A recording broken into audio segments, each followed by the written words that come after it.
Hey everyone, and welcome to This Explainer. Today, we're taking a deep dive into a concept that, honestly, might sound just a little bit intimidating at first, but is actually one of the absolute most life-affirming ideas in human history. We are going to completely reframe our relationship with mortality. So let's jump right in, because by the end of our time together today, you're going to see exactly how an ancient tool, one used by literal emperors and monks, can radically transform your everyday life. All right, let's kick things off with part one, the whisper of mortality. To really get a feel for this, I want you to travel back in time with me for a second. Just picture a Roman general at the absolute peak of triumph and glory. I mean, he's conquered his enemies, he's soaking in the thunderous adoration of the entire city, parading through the streets. In this moment, he is practically a god among men. But right there, right in the middle of that epic, cinematic moment of ultimate victory, there's this fascinating historical detail. A slave stands directly behind the victorious general in his chariot, and over the massive roar of the crowd, this slave has one single job. He's tasked with whispering a simple phrase over and over again right into the general's ear.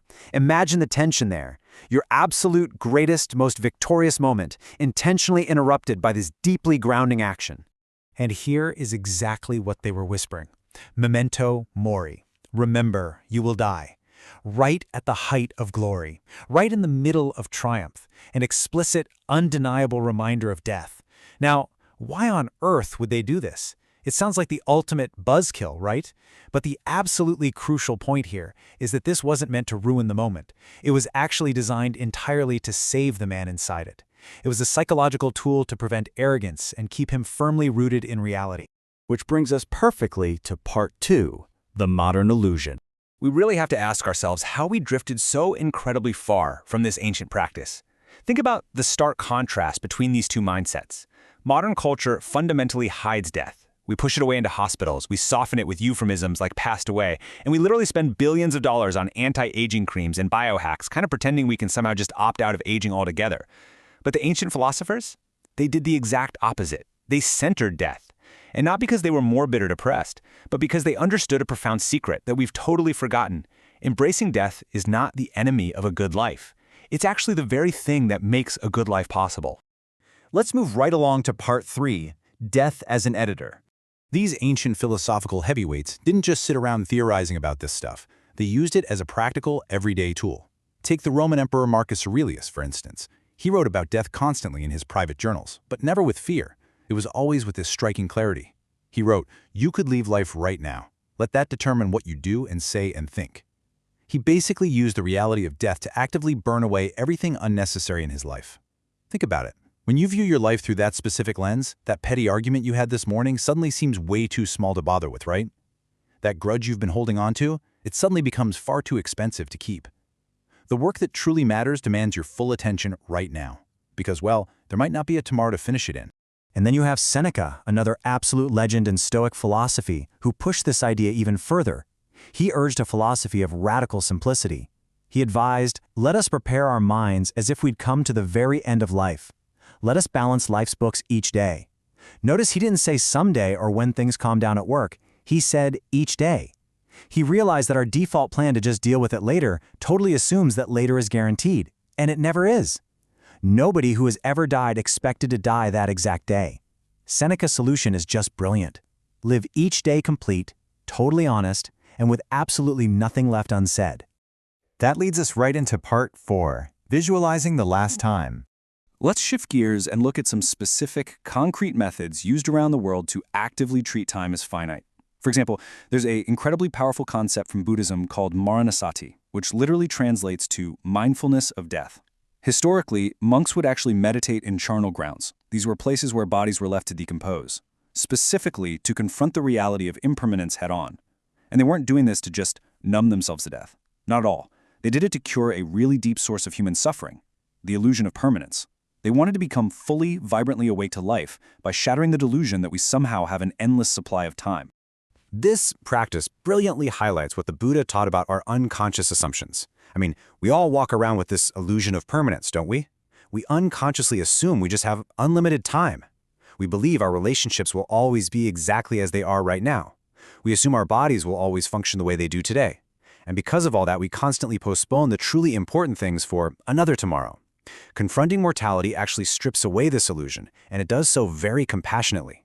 Because the moment you actually see and accept that your time is limited, you immediately stop wasting it on things that just do not matter. Now, I want to pause here for a second and just be completely honest with you. This isn't always a comfortable topic. Thinking about our own death brings up very real, very heavy fear.